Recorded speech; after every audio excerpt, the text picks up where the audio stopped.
How about that? I'm quite well, yes, thank you. You? Yourself? You good? I am good too.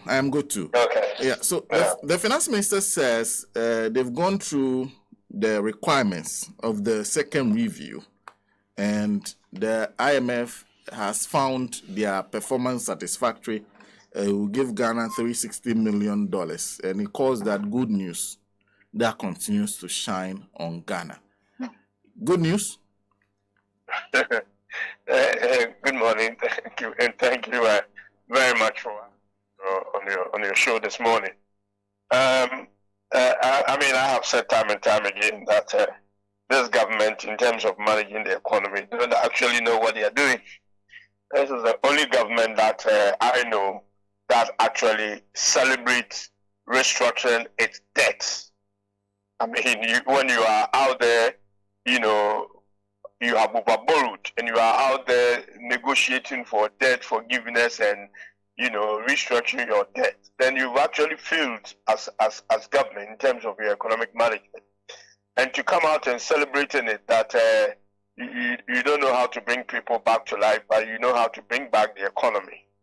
And the only thing you have done is just asking people, begging people to forgive you your debt. I mean, this external debt restructuring was done so that the government will be able to get the 360 million, from the IMF, which was part of the extended credit facility arrangement that we have with the IMF at the moment.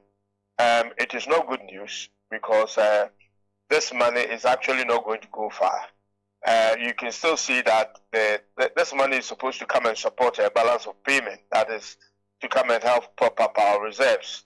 And the announcement of it, or the arrival of it, you will see that will not make any significant difference, because when you have a hole that is that deep, any amount of concrete that you pour into it, yes, may close the hole a bit, but you still have a very huge, sort of a hole to fill, like the cathedral, to fill. So it's good that we have got 360 million to give us a bit of relief, because if things are not going well in the country, all of us are suffering. Therefore, any relief that will help us, in some way, should be appreciated.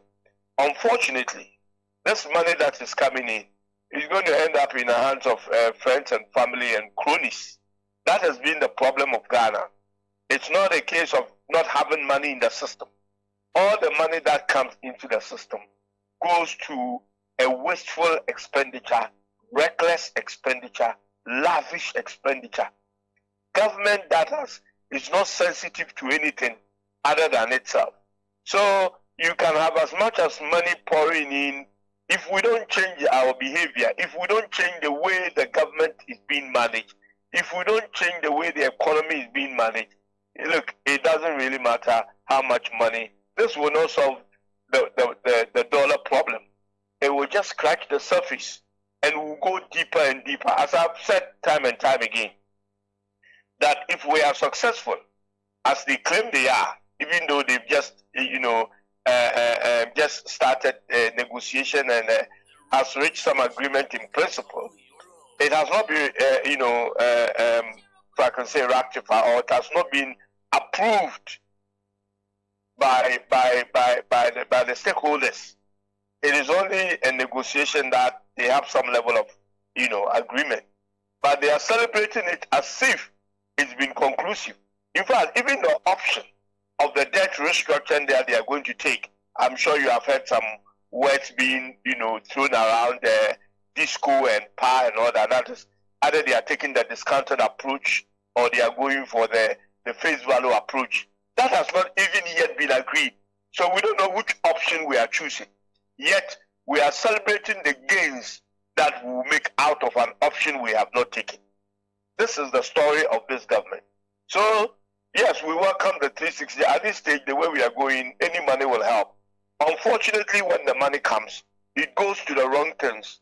It goes through corruption and many other vices that this government is actually, practicing. So it's really disappointing that you get all this money coming in. I mean, I think now we are probably around 1.6, 1.5 billion, 5 to 6 billion. Yeah, 1.56. That we have taken out of this this IMF facility of 3 billion. So pretty much by the time we get to the end of the year, about 2/3 of the money would have been spent by this government, because they expect to get about 2 billion by the end of the year. There will be another tranche after another review before the end of the year. So when you have 2 billion of the 3 billion gone, and it has not made any impact on the economy, not in terms of, you know, a significant or a meaningful improvement in the economy, not in terms of a meaningful improvement in inflation, meaningful improvement in interest rate, you know, a meaningful improvement in the exchange rate, and we are still where we are, then it makes you wonder that the issue is not about how much money we get, but what we actually use the money for. Okay, so because you asked, you raised the question of the DDEP. Yeah. You're saying we are celebrating the fruits of a path not taken. Explain that in a bit more detail for me. Well, basically at the moment, what we have been able to achieve with the commercial, you know, debt holders, and they will distinguish that from the bilateral, you know, where we had an agreement with the external creditors, you know, the Chinese, the France, and all those people. But now the what we have done is to do with the commercial, those with the Euro bond holders and some commercial, you know, debt holders. And what we have done with them is to put a proposal before them that, look, this is what we want to be able to do with you. And they negotiated that proposal. But what has been agreed at the moment is that, okay, we will look at these two proposals that you have presented us and see which direction that we can go with you. That is all that has been achieved. There is no concrete agreement in place that we are going to go through part A or part B. At the moment, there are two options on the table. And the option that we are going to go has actually not been chosen. We may have indicated that this will be preferred to this. A will be preferred to B, or B will be preferred to A.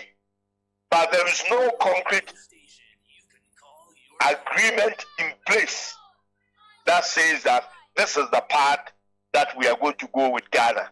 Whether we are going to get, let me, as you said, I should explain, let me explain the options to you.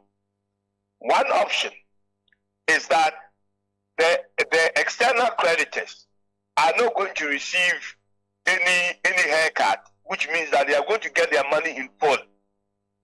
But they are going to restructure the bond in such a way that we will be able to have space, to have some breathing space, and perhaps reduce the interest and all that, you know, for us, and extend the tenor of the loan. So if you have a loan for 5 years and somebody wants to extend it for you for 10 years, then it means that you'll be paying a reduced amount, but in the end they will get their full money. These are people who are ready to take a risk with us that maybe the bond will be extended, say from in fact, in this case, they say up to about 15 or 16 years, let's say 17 years. So they will extend the new bond that they will issue to us in terms of clearing up the old to about 17 years. So we will take 17 years in paying that debt. And in that process, we'll be paying a reduced amount of money. But in the end, they will get their total, you know, principal and interest. The second option is the discounted option. That's how they call it DISCO. DISCO simply means a discounted, you know, bond. For that bond, we will be able to get a haircut. That is where they are talking about some 4+ billion. We'll be able to take a haircut in that one. But I remember I discussed with you at your studio that when somebody owes you 1,000 and then you say you can't pay, and the person says, okay, I'm going to take 400 of it. then it means that they will be demanding that 600, if you remember. That 600 immediately. Mm. That is the disco option. So if we go for the disco option, you will make that savings by getting that haircut and all that you are talking about. But the rest of the money will be demanded immediately. It means that you are not paying the full, but you've got to start paying your debt. And I have said to you time and time again, to many people, that the moment we go for that arrangement, though we would have made some savings, we will also have to start paying. And the moment we start paying, the cedi and the dollar relationship will become worse in terms of possibly, reaching 2025. Now the question is that, Senator, how can you make savings for money you haven't got? Because if you remember, when all this arrangement was going on, we had actually stopped paying we have actually stopped servicing our external debt. And the reason for doing that is that we didn't have money. We were broke. Ghana was bankrupt, and that's why we stopped paying. We have not been paying our debt since 2022 because we were broke. Now, how can a country that is broke be able to make savings from not being allowed to pay its debt or for getting the debt relief? Because look, technically, and this is a textbook thing, if you owe money and the person gives you a haircut or you're able to negotiate for your repayments to come down, technically you are making a savings. This is a textbook stuff. Technically, you are making a savings. Why are you making a savings? Because the money that you would have used in paying for that debt, you could use it for something else. Okay? Now, what is it called? That is when you have the money. But when you are broke and you are actually borrowing to service your debt, which is what we were doing, when they give you a debt relief, what they have just done to you is for you to stop borrowing and compounding your problem. But you have no savings. You are not saving any money because you didn't have the money in the first place to pay. So they are giving us a textbook definition of savings. But in reality, it doesn't happen in our situation because we don't have the money in the first place to pay that debt. You can only make savings when you have the money, but you are struggling to use that money to pay the debt. And because of paying that debt, you couldn't do other things. Then by giving you that relief, you now have the money that would have gone into your debt servicing to do something else. Economists call it the opportunity cost.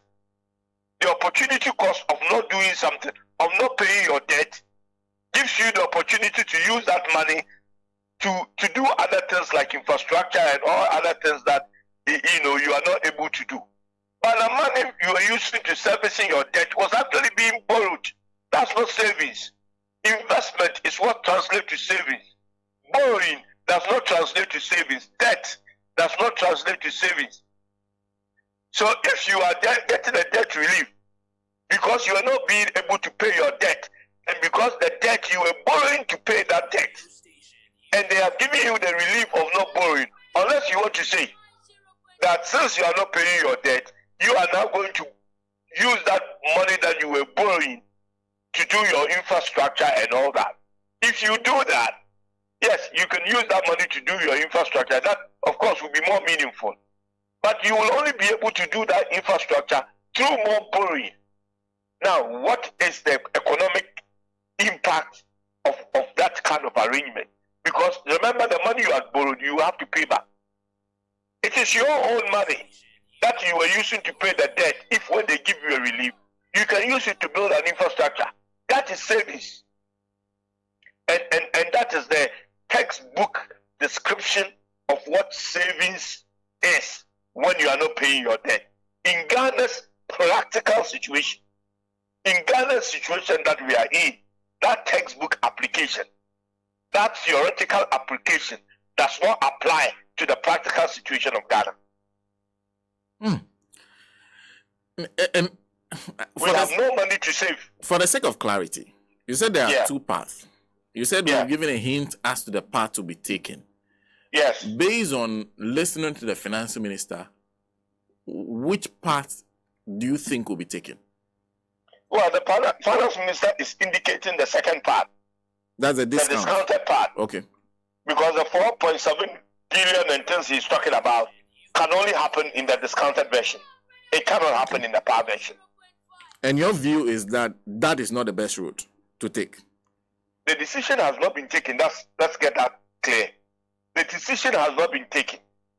For me, I would have negotiated something completely different. And it's something I've been talking about for quite some time. But these are the options on the table. I remember when I came to your place the other time, I was talking about, doing a possible refinancing of the whole thing to get fresh loans and do pretty much everything again. And that is negotiable. But here they've done some kind of a piecemeal type of thing.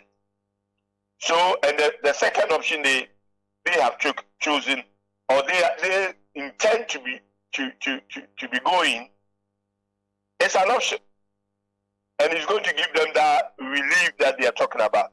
The only thing we are going to get here is paying less money, paying less of our loans. We will get a cut about, I think there are two tranches of 4 billion that we are going to be getting. 4 point something. Yes. 4.5 and 4.7 or something like that, 4.4. Okay. One is going to come from the haircut. The other is going to come from the reduced payment that we'll be making. So when you put it all together, that is the 8 billion or so that they are talking about. But I'm telling you that is no savings. It is a relief, all right, but it's not savings. It is not savings. In the textbook, it will be called savings. But the textbook is making the assumption that you have money that you are using to pay your debt. And by getting that relief, that money you have will then to go into something different. And I'm telling you that in the Ghana situation, it defies that textbook, it defies that theory. Because Ghana did not have the money. We stopped paying our debt. We were bankrupt. So we didn't have any money that we were using to pay our debt from 2022. And that's what we stopped paying. So it was not as if the money was going somewhere else. But practically we were actually borrowing. We were borrowing to pay our debt. That was the situation this country is in. We borrow to pay the money we had already borrowed. So we are borrowing to pay our borrowed money. So by us not paying, then we stopped that borrowing. That's what we were doing to pay. Otherwise, our deficit would have been bigger. And our deficit, don't forget, is borrowing. So if we had put that repayment or the debt servicing in the last budget, our deficit would have been bigger, which means that we will have to borrow more to finance that deficit. But the deficit is only about 50 billion. I say only, but it's not small money. It's about 50 billion. It could have been 100 billion deficit, which means that the government was going to require 100 billion cedis to finance its expenditure items, including the debt service. So our deficit is 50 billion because we were not servicing our external debt. So going forward, what the relief will be is that our deficit probably will not be that big because it will not factor in certain monies that we borrow that we've been relieved of. But that will not give you no savings because you didn't have any savings anyway. You didn't have any money you were using to pay your debt. You were borrowing to pay it. The relief you get is that it stops you from further borrowing. And thank God that this government is stopped from further borrowing. But you have no savings to redirect into other areas of the economy. This is the practical situation with Ghana. Forget about the theoretical surface that they are giving you. It is not applicable in the situation of Ghana. And I will challenge any economist on this, that the Ghana situation, there is no money to be saved. Though in theory, this kind of theory tells you that savings will be made, but you can only make savings so that when you have the money. If I'm borrowing to pay your debts, and you tell me that you have given me 50% of the money not to pay back, and I have to pay you only 50, then whatever I'm borrowing can also be halved. But unless I want to continue to borrow, pretending as if that I'm now borrowing to build infrastructure, but that borrowing otherwise would have gone into debt servicing, then fine. But even that, you cannot call it savings. You are borrowing to build an infrastructure. It cannot be savings. You are not doing it from savings. It's money that you will have to pay in the future. If that is what they are suggesting, that what they would have borrowed for, they are now going to borrow it to do infrastructure and other things, they should not call it savings. They need to invent a new economic phrase for that. Now, having said that, two things then I could conclude. The first one is where you say the finance minister even saying that these are, in fact, let me look for good news that continues to shine on Ghana. You call that incompetence. How? You see, Sarah, if you have been following this government, they are quick to go to the market to sing their own praises. They don't look what they have done. In any serious country, the government will come to apologize to the people. After restructuring the debt, they will come and tell you that, look, we got you into this, debt distress situation. But by the grace of God, we have been able to negotiate, with our creditors to give us some relief. And we apologize that we will not get you into this situation again. But to come and tout this as an achievement, it's for me mediocre. I mean, if I'm the finance minister and I go and renegotiate a debt that my government has created, I will not come back making noise. I will come back in a somber mood. I will come back and apologize to the people that, look, we got you into this situation, but by the grace of God, we've been negotiating.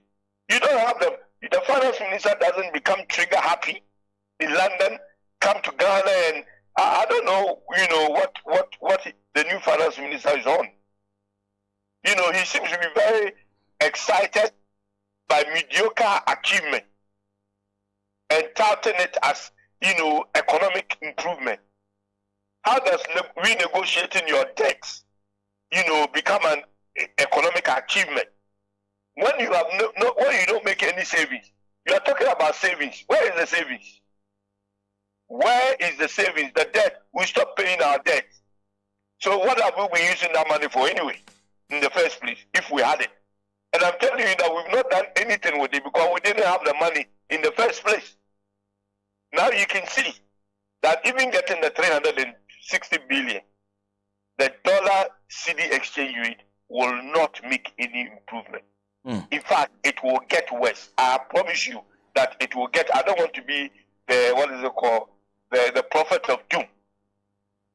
But for me, when I look at this in medium to long term, I don't see any hope. So I may have come to your studio or gone to other studios to predict about certain things getting worse, and I don't want to say I told you so. And it has come to pass.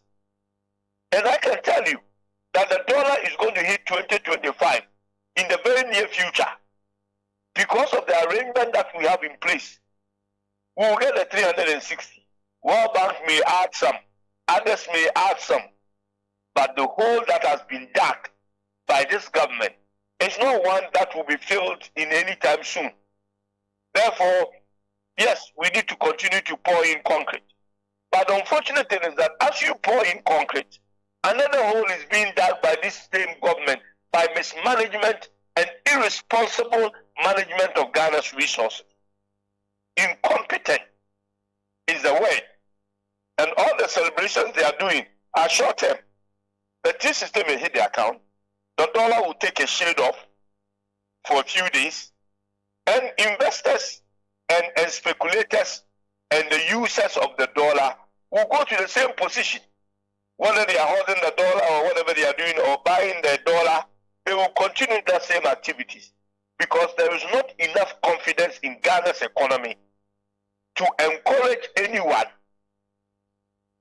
to invest in this economy, to believe that the dollar is going to be stable and therefore continue the economic activities in the normality that should be the case. Nobody is going to trade Nobody who buys stuff from outside is going to sit down and wait for their goods that they brought into the country to finish, and they get their money, revenue, before they go and exchange it for the dollar to go and buy new ones. They will be pricing in the future depreciation of the city in their prices. Therefore, their prices will be much higher than it should be. That is the situation we are having in cement and everything. They are pricing in the anticipation of a depreciated city and appreciated dollar. Therefore, if it is whatever you have to go and bring into the country as part of your inputs in terms of a clinker or whatever for cement and other things, then that will be pricing today, so that they will get enough dollars to go and buy it tomorrow when they go and the dollar has appreciated. This is the economy we live in. It's a hopeless economy at this stage. And everything that they are doing is just scratching the face. The IMF, the World Bank, and others are trying to help us to get out of this deep end that we are. But we are not helping ourselves. Any money that they give us, we chop the money. And Honorable, that's the last point I was coming to make. Then you deceived us too. Because you told us that from the way this government was behaving, we need the IMF on their back to deal with their recklessness and wastefulness.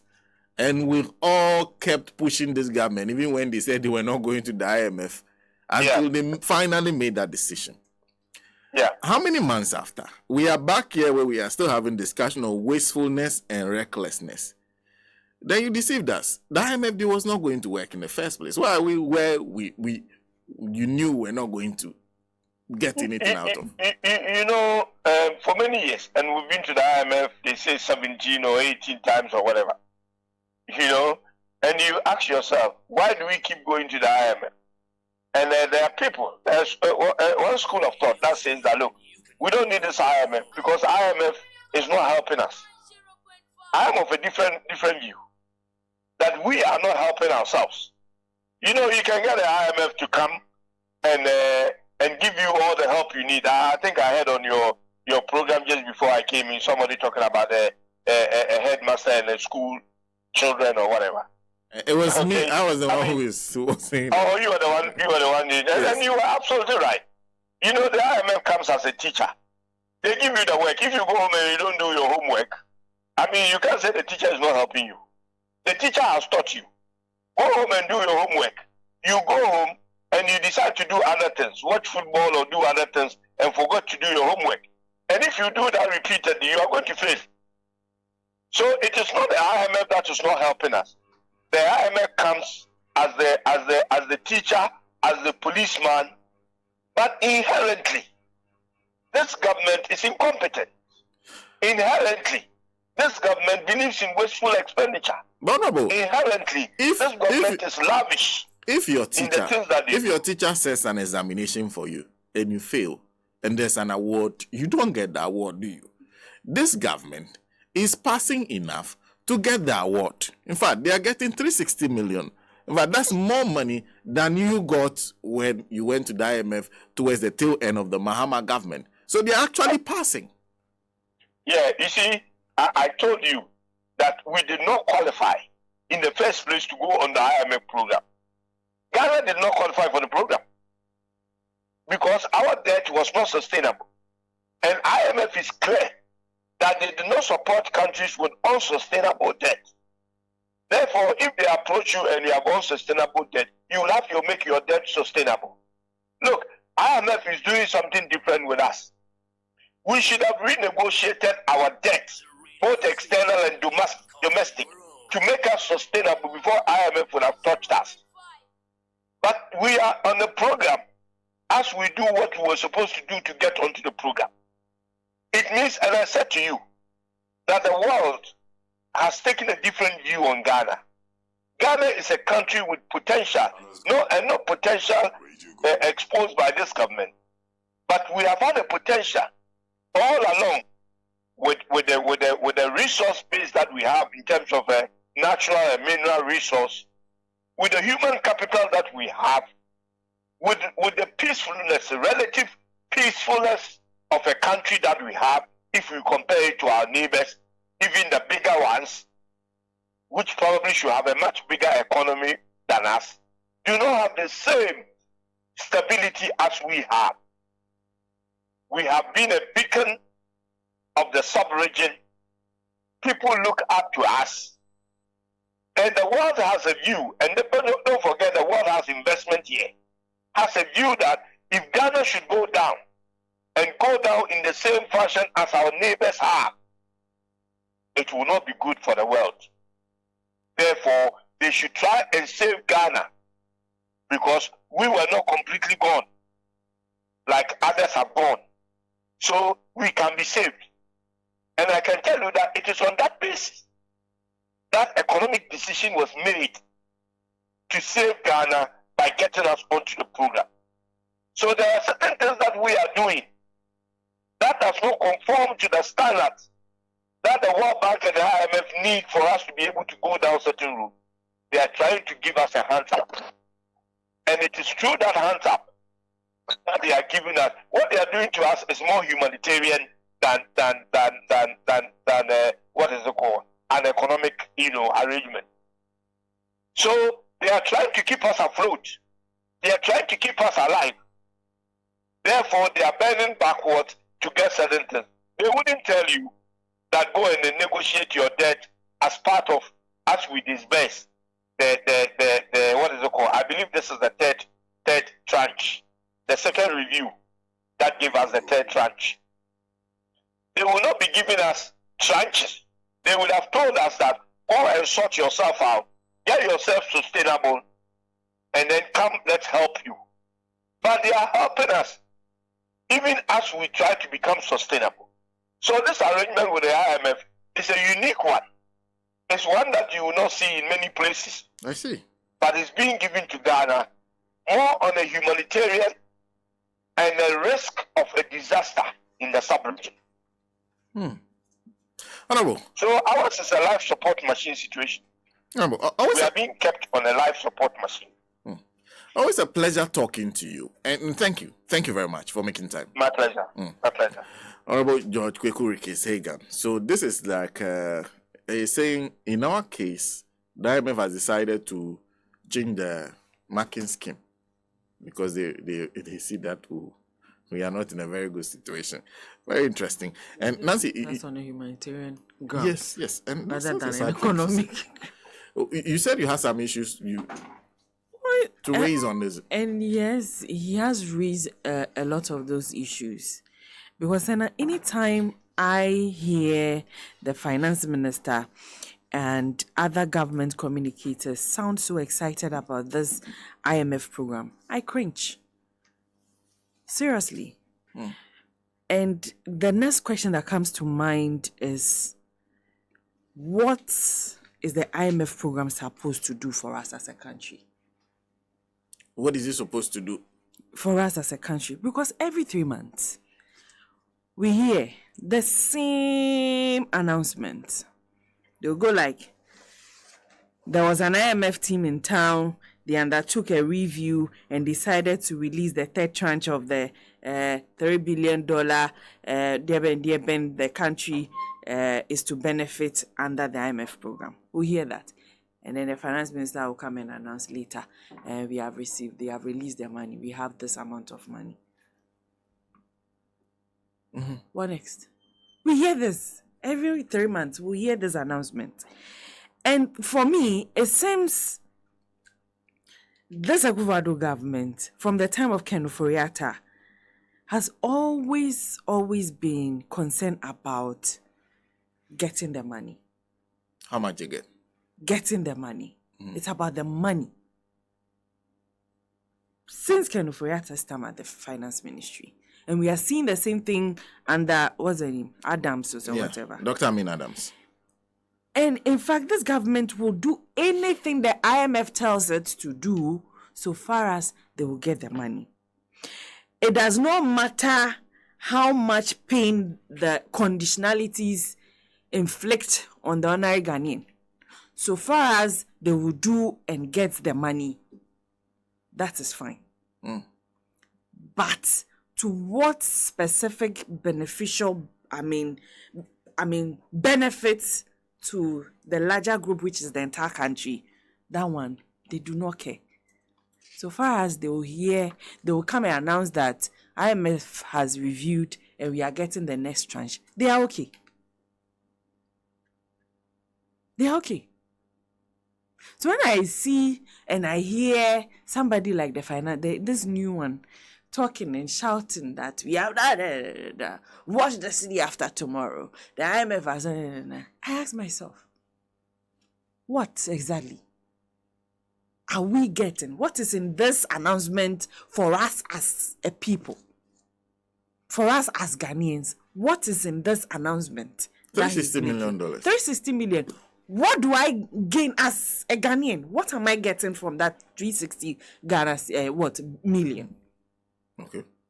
What am I getting? Because I look around my vicinity, there's no new development. Nothing is happening. Where we were in 2016, that is where we are still. So what exactly am I getting from this $360 million that I should be excited about? That the finance minister is there shouting that we should be happy that they are getting another tranche of the money. What? Because, so that this government can get this money or continue to get the money till they finish getting the 3 billion.